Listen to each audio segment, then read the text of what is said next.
vuelta en Un Show con Tuti y seguimos hablando de este tema y quiero abordar un tema específico que creo que es muy importante y la gran preocupación, estoy segura, de cualquier papá o mamá, que son los hijos. Ya nos acompaña Vanessa, ella es una invitada también que nos va a contar un poco de su caso y claro, la vamos a proteger porque claro, esto le ha causado algunos conflictos que tiene que ver también con sus hijos y uno protege a sus hijos. Usted entenderá y nosotros la entendemos. Gracias por estar con nosotros, Vanessa, bienvenida. Gracias, muy amable. Gracias, ya nos vas a contar tu caso porque solo quiero presentar también a Laura Rodas. Ella también trabaja en Prenecesidad ya por varios años y como todos también ha tenido sus experiencias, ¿cierto? Y ya nos podrá dar pues más ideas de muchas cosas.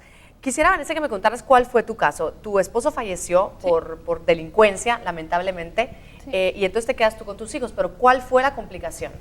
Sí, pues él un día normal que salió, le quisieron robar el carro y ahí fue donde lo mataron, ¿verdad? Por tratar de robárselo. Después de pasar todo lo que pasé, porque realmente fue muy, muy duro. Mis hijos, ¿verdad? Están chiquitos porque éramos una pareja joven. Entonces, para mí es difícil porque mis papás no viven en el país y del lado de él, pues ya no tiene a nadie. Entonces, salir adelante, buscar trabajo, quien me los cuide, todo eso me ha hecho bastantes estragos porque sí es bien difícil salir adelante, ¿verdad? Ya no tenerlo ahí. Claro, y me comentabas también que de alguna manera lo que ustedes habían previsto en pareja, sus ahorros y todo esto, de repente se te esfumaron. Sí, exactamente. Cuando nosotros, una amiga mía que trabajaba precisamente en esto, fue a platicarnos cuando todavía recién estábamos empezando nuestra relación de marido y mujer, pero nosotros tal vez por andar pensando en que la casa, yo estaba esperando mi segundo hijo, todo esto, entonces realmente no le hicimos caso y yo no sabía que después, un año después, fue que pasó este asunto. Entonces, o sea, todos los ahorros que teníamos para nuestra casa se sumaron, o sea, realmente tuve que usar todo y más todavía estoy saldando algunas cuentas acerca de eso, ya pasaron como 3 años, más o menos, entonces sí es bastante difícil porque seguir la vida, o sea, yo que todavía no puedo decir, estoy en una etapa de mi vida ya bastante madura, pero sí me ha marcado bastante eso. ¿Y para tus hijos cómo ha sido? Bastante duro porque todavía me siguen preguntando dónde está mi papá. Obviamente yo les dije que él ya no iba a regresar ni ya no estaba, pero sí, como están todavía bastante pequeños, entonces es como bastante duro, o sea, me preguntan y se siente uno solo, ¿verdad? En ese sentido. Definitivamente quisiera, Cristina, que tú nos contaras cómo se maneja esto con los niños, porque efectivamente, en mi caso no fue tal vez el papá de mis hijas, pero sí abuelitos cercanos que fallecieron cuando ellas eran muy pequeñitas, y entonces, ¿y por qué estás llorando, mami? Porque se murió mi abuelito, pero digo, ¿entenderá, no entenderá? ¿Qué pasa con los niños? ¿Cómo se les comunica esto? Bueno, aquí la clave es siempre la verdad, ¿verdad? Pero la verdad ajustada, ¿verdad?, a la etapa vital del niño, ¿verdad? Y el niño me da la clave, hasta dónde le puedo explicar, ¿verdad? Si es un niño mayor, pues yo puedo entrar en algunos detalles. Si es un niño más pequeño, pues puedo ser muy clara y explicándole, ¿verdad?, de que nacemos, de que morimos, ¿verdad? Puedo, por ejemplo, el ejemplo de una planta, ¿verdad? Y cuál es su ciclo, que es el mismo ciclo el de los seres humanos, pero siempre los niños tratamos de hablarles con verdad. En la consulta es muy común escuchar que por proteger al niño, ¿verdad?, en la buena intención de protegerlo, decimos que se fue de viaje el abuelito o el papá, o que ya va a regresar, y los niños esperan. Si tú le decís a tus hijas que regresaste, están esperando. Claro. ¿Verdad? Lo mismo pasa con un ser querido. Entonces, hablarles con verdad, siempre con verdad es la clave. Importantísimo. Quisiera hablar también contigo, Lucrecia, porque me estaba enterando yo ahorita, les digo también, de cómo es que legalmente quedan los hijos en caso de que ambos padres ya no estén, o que mueran los dos, o que ya no exista uno y de repente muere, bueno, que ya no estén los dos. Los niños quedan, cuéntanos bien tú cómo legalmente funciona el asunto para que entendamos. Bueno, es que en este tema ya nos estamos refiriendo a lo que legalmente se denomina la tutela. Ajá. Y es decir, quién va a cuidar, no solo cuidar, quién va a representar a los menores de edad, es decir, quién va a ejercer en nombre de ellos sus derechos y sus obligaciones y quién los va a cuidar a falta de ambos padres. La tutela es si los padres dispusieron en sus testamentos con quién quiere que los niños queden y quién ejerce esa tutela, se llama una tutela testamentaria y pues se respetará la voluntad de los padres. Lo que pasa es que a falta de la manifestación de los padres en un testamento, es la ley la que viene a suplir esa manifestación de voluntad. Y decide quién se queda. Esa es la tutela legítima porque es la ley la que está decidiendo. Y nuestro Código Civil lo que establece es que los niños van en primer lugar con el abuelo paterno, a falta de él con la abuela paterna, y luego hasta después el abuelo materno y después la abuela materna. O sea, eso que nos hacemos la idea de que, como son los padrinos, mi hermana y mi cuñado, ya sé que cualquier cosa que no esté, ellos se van a encargar, no es cierto.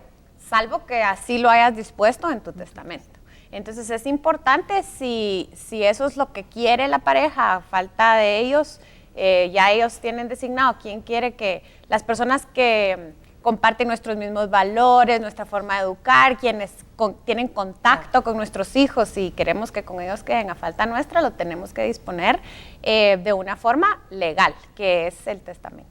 Bueno, interesante. Y por último, yo quisiera, Laura, que tú, con respecto a este tema, ¿cuáles han sido las experiencias que ustedes como expertos han recibido y cómo han orientado también a las personas para que no solamente, si la casa, los bienes materiales, que son bienes materiales y que a la larga, pues hemos visto que también causan enfrentamiento, no digamos cuando hablamos de seres humanos? Así es, así es. Sí, imagínate, hay una serie de experiencias que a lo largo de todos estos años nos hemos dado cuenta y cada vez son tan diferentes y cada vez muchas de ellas también son muy similares. Y yo tengo la propia y eso fue hace 12 años, imagínate, mamá y papá vivían conmigo, 3 hijas, madre, digamos, soltera, yo tenía que velar por ellos, por mis papás, pero mi padre era mi amigo, y pues la costumbre, todos los días yo llegaba, iba a sentar a la par de él en la noche, yo cenaba en la sala con tal de estar a la par de él porque platicábamos mucho, y él está acostumbrado a ver su churronovelas, le decíamos nosotros, porque yo creo que empezaba desde las 4 de la tarde a ver las novelas. Y ese día, como tú me estás viendo, yo veía la novela y yo veía que mi papá, tú sientes la mirada, y yo lo volteaba a ver y le decía, ¿qué querés? Nada, y seguía viendo la televisión, ¿verdad? Al rato yo otra vez sentía la mirada y, algo querés, decime qué querés. Mi papá tenía 75 años, nada. Yo decía, no, mi papá algo me quiere decir. Ese día me fui a acostar y a las 3 de la mañana mi madre pegaba de gritos que a mi papá le había dado un infarto. Yo salí como loca a buscar ayuda, gracias a Dios, y te voy a decir, pues yo ya trabajaba en esto, ya entendía lo importante que era el tener este tipo de previsión. De hecho, algo que me queda de mucha satisfacción es que yo soy la novena de 10 hermanos, y yo en una oportunidad les platiqué a mis hermanos y les dije, miren, tenemos que comprar esto para mis papás. Y todos se rieron, me lo vieron como el negocio que ella quiere, claro, porque ella está trabajando ahí. Entonces ya no insistí y lo hice. ¿Por tu cuenta? Por mi cuenta, adquirí los 2 servicios para ellos, adquirí la propiedad, mi papá fue a escoger la propiedad, lo que a él le gustaba. Y entonces ese día yo le avisé a mis hermanas, llegaron todo el mundo a casa. Y entonces mis hermanas lo primero me dijeron, ¿y ahora qué?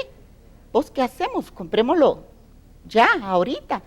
Y yo pude decirles, no se preocupen, yo ya lo hice, yo ya está cubierto. Pero no solo fue eso, para mí fue un dolor, un trauma de muchos años, sé decirte, porque mi pregunta era, ¿qué me quería decir mi papá? Un día antes. Yo busqué entre papeles, en su mesita de noche, yo no dejaba que nadie tocara nada en esa habitación, porque yo quería encontrar las palabras de mi padre, donde se estaba despidiendo de mí, donde me estaba diciendo lo mucho que me admiraba porque me lo decía. Y yo quería encontrar esas letras de mi papá, y nunca las encontré, Tuti. Claro. Nunca. Y eso, hasta el día de hoy, es algo que me hubiese gustado tener algo de mi padre.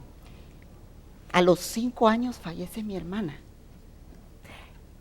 Y me imagino que viene pues otra historia también larga con todo esto, lo interesante y que te agradezco que nos hayas comentado es cómo de alguna manera a lo mejor lo que pudo haber desembocado en algún pleito familiar o de hermanos se previno, gracias a que de alguna manera tú habías tomado la iniciativa.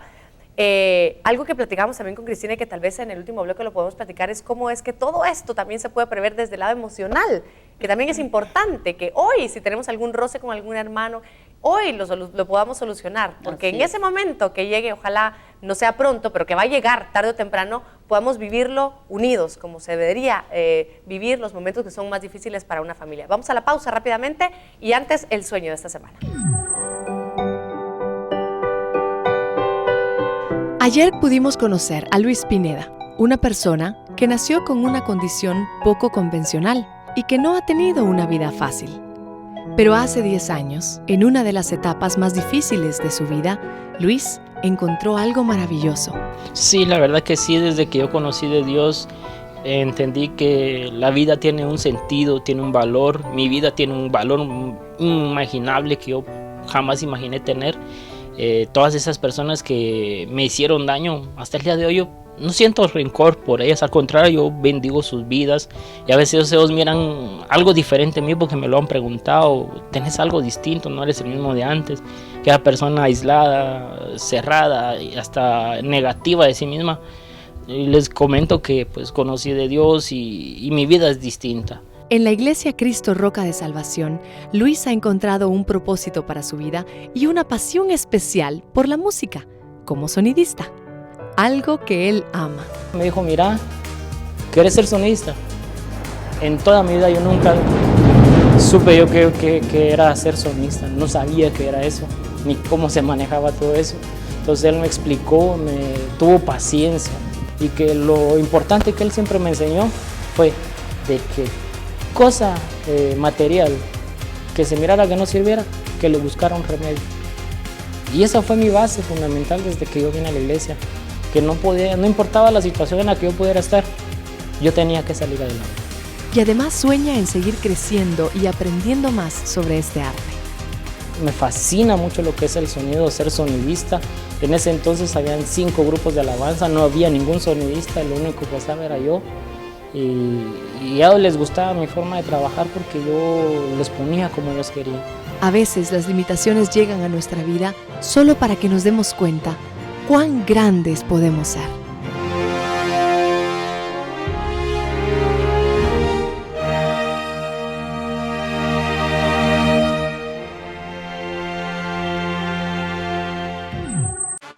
Comparte tus sueños con nosotros a unshowcontuti@guatevision.com.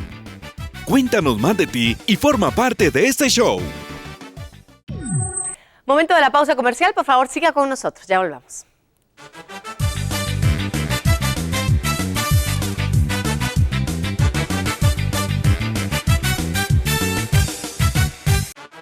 Al volver. Básicamente lo que va a suceder son todos tus derechos y obligaciones que no se extinguen con la muerte. Si hubiéramos tenido una pérdida en la familia hoy, ¿qué estaríamos haciendo?